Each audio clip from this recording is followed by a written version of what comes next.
He was clearly speaking with a heavy heart when it came to the criticism that he levied at the Labour government, a government that actually appointed him to be the lead author of last year's strategic defence review. And you just got this sense that it was born out of sheer frustration and sheer concern about the urgency of the hour and the failure so far as Lord Robertson is concerned, of Keir Starmer and Rachel Reeves and John Healey and the rest of the cabinet to match with action the very strong rhetoric they have been giving ever since the Defence Review was published.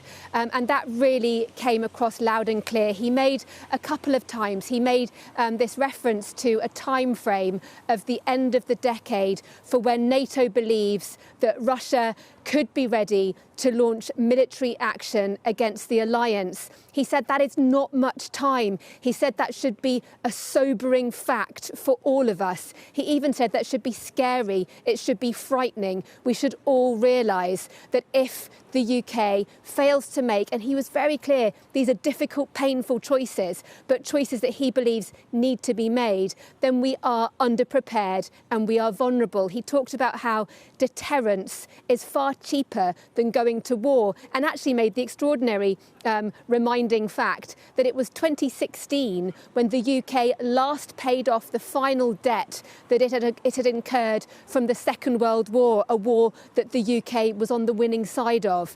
He was making the case that in terms of the politics around this, there is no more time for the luxury of mudslinging between politicians, and instead defence needs to be an all-of-country, an all-of-party endeavour. He also talked about how, in terms of spending priorities, there clearly needs to be, in his mind, a shift away from what he described as an unsustainably increasing welfare bill. He says that we spend 5 times more on welfare than we do on defence, and he asks, is that really the right priority given the scale of the threat? And he talks specifically about the Iran war and how this needs to be a wake-up call for the country. And he cites the Prime Minister repeatedly in his speech, the Prime Minister's own words talking about the need to strengthen defences, but then says that there is the wherewithal to achieve that is just missing. The clear message from Lord Robertson